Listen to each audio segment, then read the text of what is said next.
नमस्कार। सरस्वती स्कूल शुरपुरा, सरस्वती शिक्षण संस्थान सीनियर सेकेंडरी स्कूल शुरपुरा के यूट्यूब चैनल में एक बार फिर से आप सभी का स्वागत, हार्दिक अभिनंदन। लर्न इंग्लिश, आइए अंग्रेजी सीखें की क्लास में एक बार फिर से मैं आपका वेलकम करता हूं। आज हम जानेंगे यूज़ ऑफ दिस और दैट। दिस और दैट का प्रयोग किस प्रकार से किया जाता है, किस प्रकार के वाक्य बनते हैं, साथ में ये टॉपिक भी लेंगे और अंत में हम लेंगे कुछ गुड मैनर्स। तो आइए शुरू करते हैं, चलते हैं सीधा पॉइंट पर। तो हम बात कर रहे हैं यहाँ पर यूज़ ऑफ दिस और दैट की। तो यहाँ पर देखिए, दिस और दैट, इसका प्रयोग जो है वो सिंगुलर यानी एक वचन। कोई भी चीज़ एक हो तो हम दिस और दैट का यूज़ करते हैं। सिंगुलर यानी एक वचन, एक वचन यानी कोई भी चीज़ एक हो। याद रखिएगा, याद रखिएगा। या तो आप कॉपी पेन साथ में ले लें और या फिर जहाँ पर आपको लगे तो वहाँ पर रोक कर, स्टॉप करके, पॉज करके एक बार स्क्रीनशॉट ले लें। तो बात कर रहे थे दिस और दैट की, कोई भी चीज़ एक हो तो।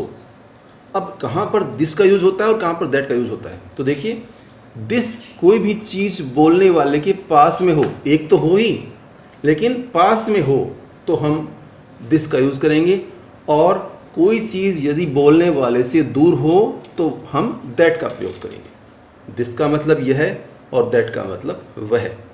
ये बात आपको याद रखनी है।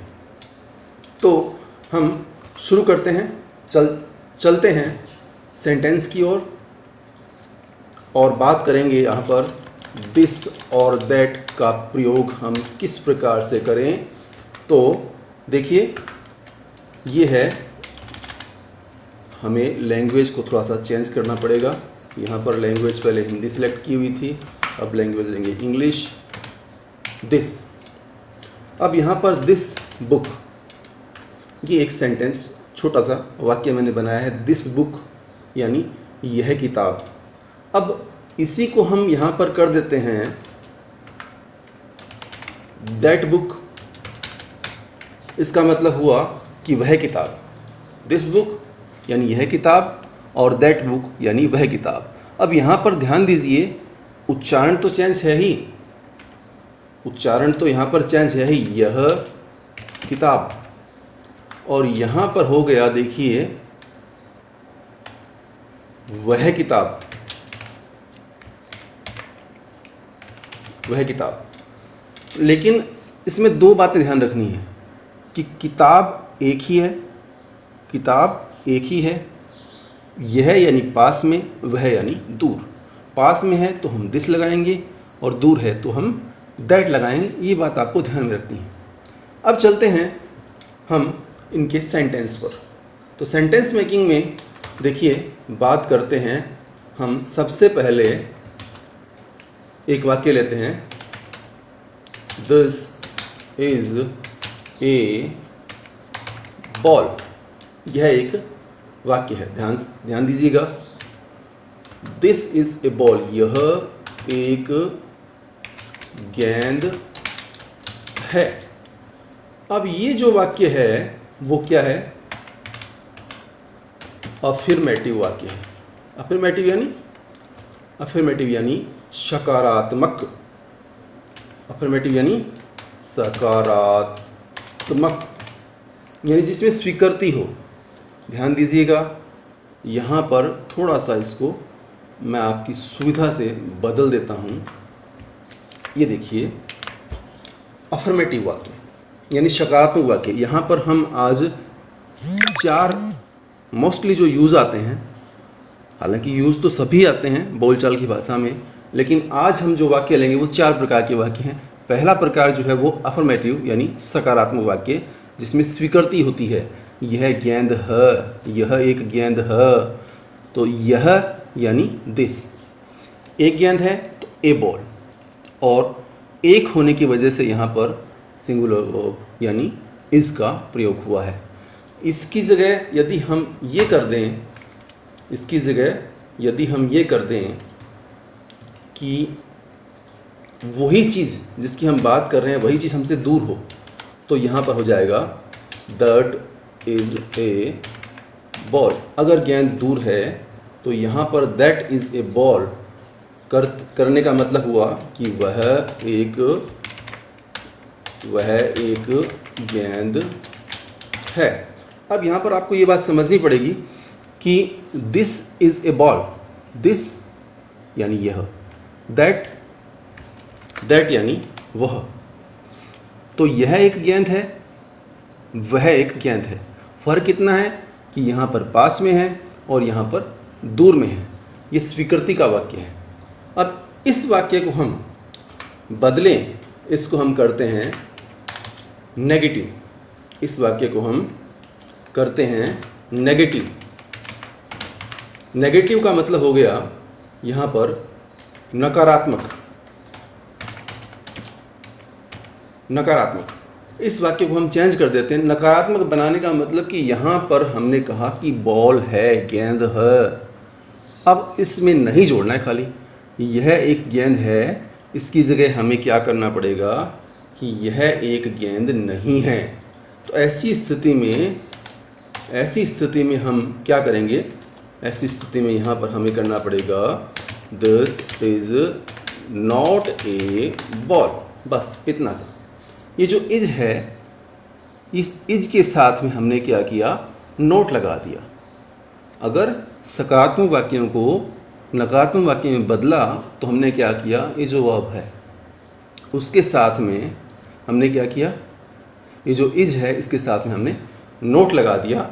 और यहाँ पर नोट लगाते ही ये वाक्य हो गया, यह एक गेंद नहीं है। ठीक है, क्लियर? चलें आगे। तो आगे बात करते हैं हम प्रश्नवाचक वाक्यों की और इंटेरोगेटिव। इंटेरोगेटिव यानी प्रश्नवाचक वाक्य, इंटेरोगेटिव यानी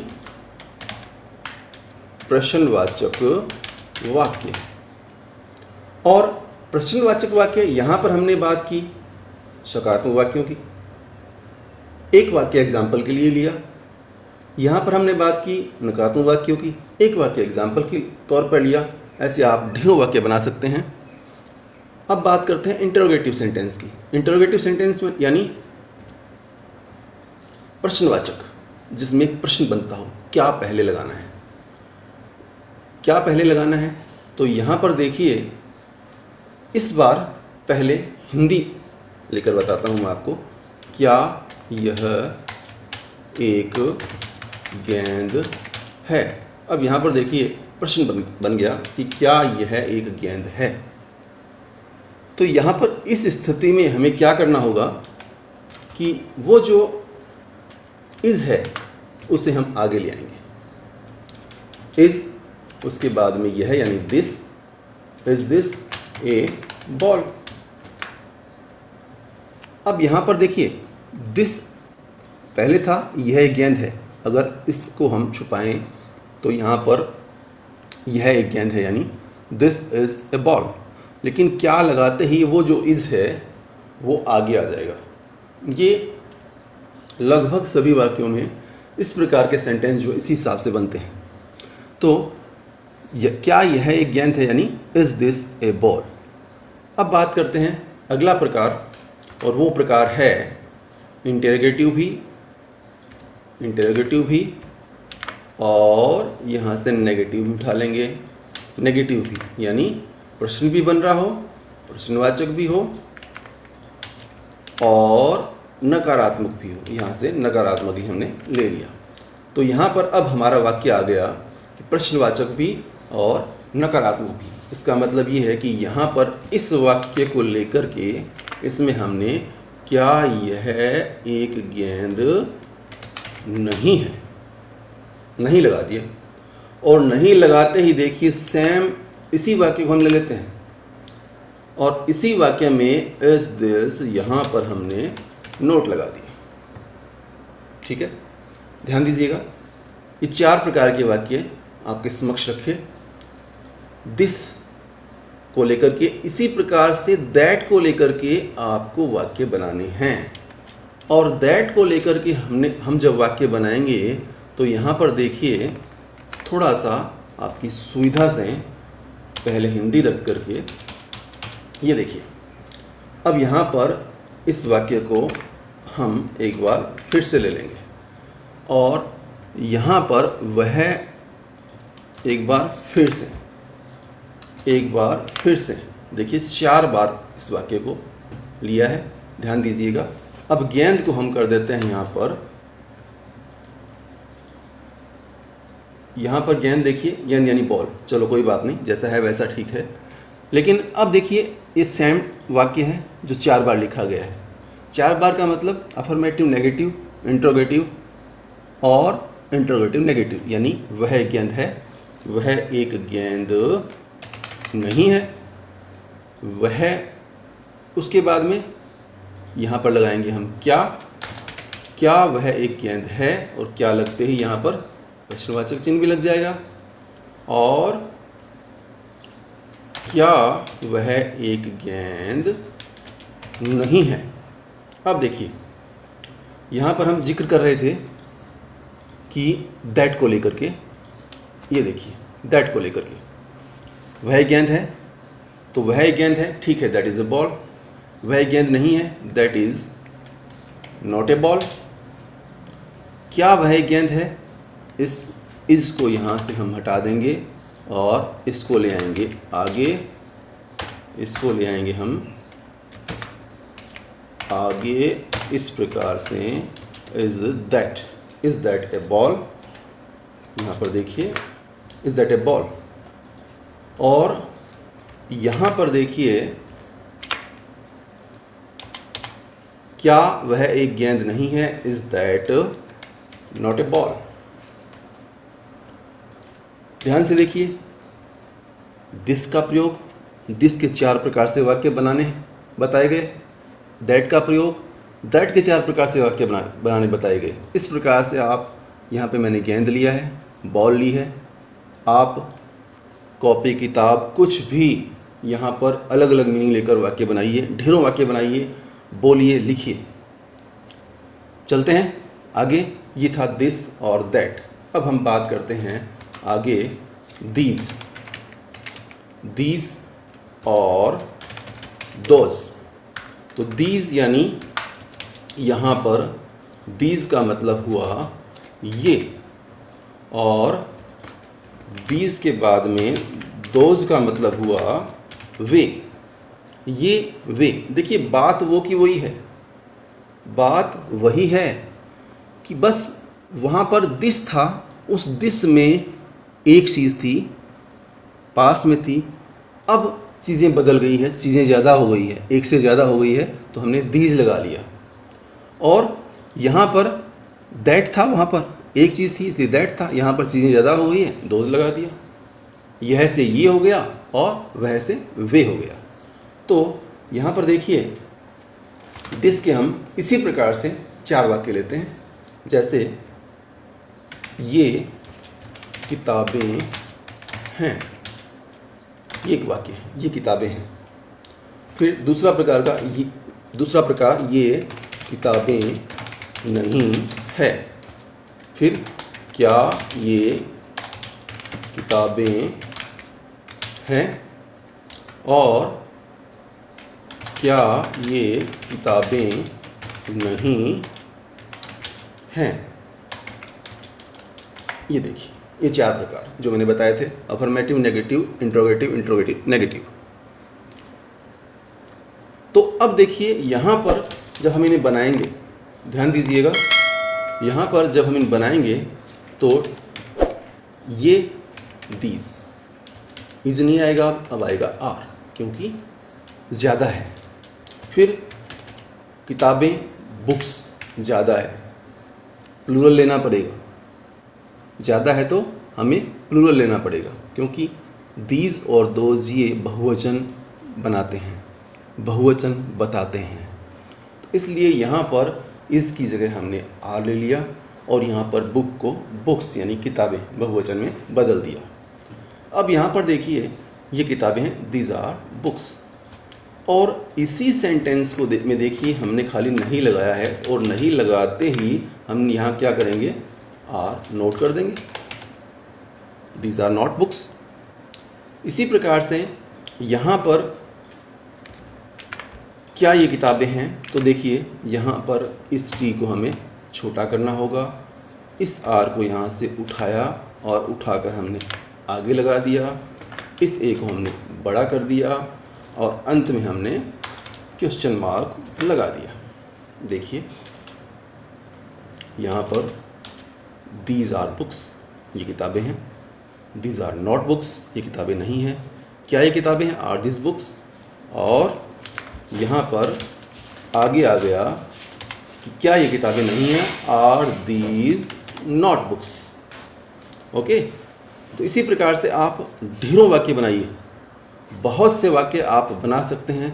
यहाँ पे मैंने किताब ली है, आप पेन लीजिए, दरवाजे लीजिए, खिड़कियाँ लीजिए, कुछ भी जो मन आए, जो मीनिंग दिमाग में आए, उस मीनिंग को लेकर आप तरह तरह के वाक्य बना सकते हैं। अब इसी प्रकार से यहाँ पर दोज के 4 वाक्य, दोज के 4 वाक्य लेते हैं, और दोज में हमें लेना पड़ेगा वे, और वे में यहाँ पर हम ले लेते हैं वे किताबें हैं। ध्यान दीजिए, मैं किताबें ही ले रहा हूँ क्योंकि किताबें तो पढ़नी पड़ेगी ना, और ज़रूरत भी है। आपको मैंने बताया आप किताबें ले लो, पुस्तकें ले लो, चलो वहाँ पर किताबें किया था, यहाँ पे पुस्तकें कर देते हैं, क्योंकि बहुत बार ऐसी दिक्कत भी आ जाती है कि भी किताबें क्यों लिया, पुस्तक क्यों नहीं लिया। ये लीजिए पुस्तक ले लेते हैं, तो वे पुस्तकें हैं कर देते हैं, बात तो वही होगी ना। चलिए वे पुस्तकें हैं, और दूसरा प्रकार हो गया वे पुस्तकें नहीं हैं। फिर आगे चलते हैं, और क्या वे पुस्तकें हैं, और क्या वे पुस्तकें नहीं हैं। ये देखिए ये 4 प्रकार दोज के, और इसे हम एक नई जगह ले आते हैं। अब चलते हैं आगे, जुड़े रहिए और देखते रहिए। यहाँ पर देखिए वे पुस्तकें हैं, तो यहाँ पर वे यानी दोज, फिर आर यानी बुक्स। बात वही है, वहाँ और यहाँ फ़र्क इतना सा है कि वहाँ पर दूर, यहाँ पर दूर है, वहाँ पर पास थी। Those are books.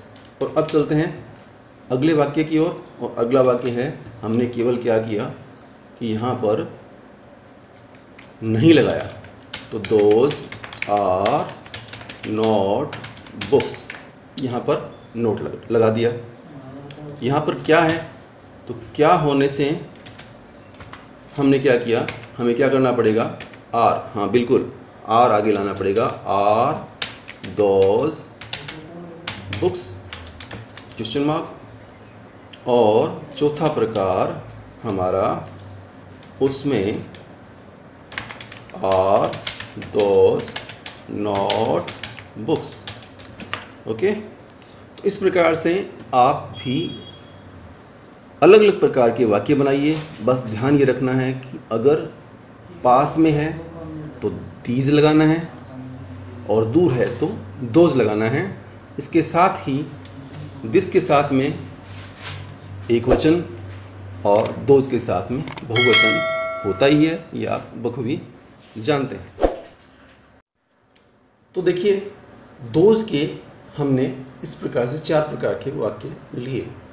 आगे की कक्षाओं में हम और अधिक जानकारी प्राप्त करेंगे, और क्योंकि देखिए वीडियो काफ़ी लंबा हो जाएगा इस प्रकार चलते रहे तो। अब चलते चलते हम बात कर लेते हैं थोड़ा सा गुड मैनर्स की। हम बात कर लेते हैं गुड मैनर्स की। गुड मैनर्स की 2-4 बात करेंगे, और हर बार इसी प्रकार से वीडियो के अंत में हम गुड मैनर्स की थोड़ी थोड़ी बात करते रहेंगे, अच्छी अच्छी बातें सीखते रहेंगे, गुड मैनर्स यानी अच्छी आदतें, यानी बोलने का एक तरीका होता है। देखिए, क्योंकि अभिवादन ये बहुत बड़ी बात होती है, अभिवादन का तरीका सही ढंग से, ये उससे बड़ी बात होती है। अब यहाँ पर देखिए, जब हम उठते हैं, वेकअप, वेकअप से लेकर के और दोपहर में 12 बजे तक क्या बोला जाता है? Good morning. बिल्कुल, गुड मॉर्निंग, सुप्रभात, गुड मॉर्निंग बखूबी जानते हैं। नहीं जानते हो तो ध्यान रखिएगा, बस टाइमिंग का ध्यान रखना है। 12 बजते ही फिर ये चेंज हो जाएगा और 12 PM से लेकर के और 4 PM तक क्या करना पड़ेगा? हाँ बिल्कुल, गुड आफ्टरनून, गुड आफ्टरनून। और फिर आगे चलें तो 4 बजने के बाद में 4 PM से लेकर के और टिल गो टू बेड तक आपका हो जाएगा good evening, good evening, good morning, good afternoon, good evening. मगर टाइमिंग का ध्यान रखना है, टाइमिंग का ध्यान रखना है। 12 बजे तक गुड मॉर्निंग, 12 बजे से 4 बजे के बीच में गुड आफ्टरनून, और 4 बजे से लेकर के टिल गो टू बेड इसलिए लिखा है। अब देखिए, मान लीजिए आपको कोई आपका दोस्त, रिश्तेदार कोई भी मिला, वो 4 बजे के बाद मिला तो आपने गुड इवनिंग कहा। लेकिन अब आपको इस बात का विशेष ध्यान रखना है कि अगर आप उससे विदा ले रहे हैं, आपसे मिला, गुड इवनिंग कहा, ठीक है, लेकिन यदि आपसे वो विदा ले रहा है तो विदा लेते वक्त आपको क्या कहना होगा? गुड नाइट आप कह सकते हैं। आप इस बात का ध्यान रखिएगा कि अब वो जो मिला है वो आज आपसे फिर से नहीं मिलेगा, तो गुड नाइट आप बोल सकते हैं। गुड नाइट, गुड नाइट बोल सकते हैं। कब बोल सकते हैं? कि जिससे आप मिले हो वो आपसे फिर नहीं मिलेगा, या फिर एक दूसरी प्रकार से रात को सोते वक्त तो गुड नाइट होता ही है, या जानते हैं। इसके अलावा अभिवादन के छोटे छोटे कुछ और तरीके हैं। मॉडर्न इंग्लिश में हाय, हाय, हे, हाय, हे, हेलो, इसके साथ ही हाय, हे, हेलो, इसके साथ ही व्हाट्सअप क्या चल रहा है पूछा जा सकता है, या आप पूछ सकते हैं how is your life, how is your life. तो इस प्रकार के आप वाक्य बोल सकते हैं हाय। लेकिन देखिए, बोल सकते हैं लेकिन छोटे बड़े का थोड़ा लिहाज करना पड़ेगा, उसके हिसाब से इनका आप प्रयोग कीजिए, ज़्यादा बेहतर रहेगा। आने वाली कक्षाओं में आप विस्तार से समझेंगे इसके बारे में।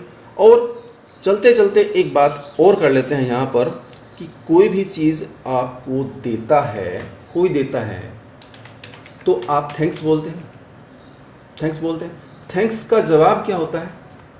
थैंक्स का जवाब क्या दिया जाता है? वेलकम। थैंक्स का जवाब वेलकम दिया जाता है। अब यहाँ पर वेलकम भी दिया जाता है, या वेलकम के अलावा आप थैंक्स का जवाब it's my pleasure, it's my pleasure भी दे सकते हैं। थैंक्स का जवाब, थैंक्स तो हो ही गया, थैंक्स जब आप बोला जाता है तो थैंक्स के जवाब में आप क्या बोलें? वेलकम, इट्स माई प्लेजर, यानी स्वागत है, ये मेरे लिए खुशी की बात है। तो यहाँ पर इसके साथ ही 2 वाक्य और आपको बता देता हूँ कि यहाँ पर देखिए, आप मेंशन नोट या फिर इट्स ओके भी बोल सकते हैं, लेकिन समय और स्थान का विशेष ध्यान रखा जाए। आने वाली कक्षाओं में हम इसके बारे में विस्तार से और चर्चा करेंगे। तब तक के लिए नमस्कार, फिर मिलेंगे। और एक बात और, यदि आप इस चैनल पर नए हैं तो चैनल को सब्सक्राइब कर लीजिए, पास में जो बेल आइकन है उसे दबा दीजिए ताकि आने वाली वीडियो की नोटिफिकेशन आप तक पहुंच जाए।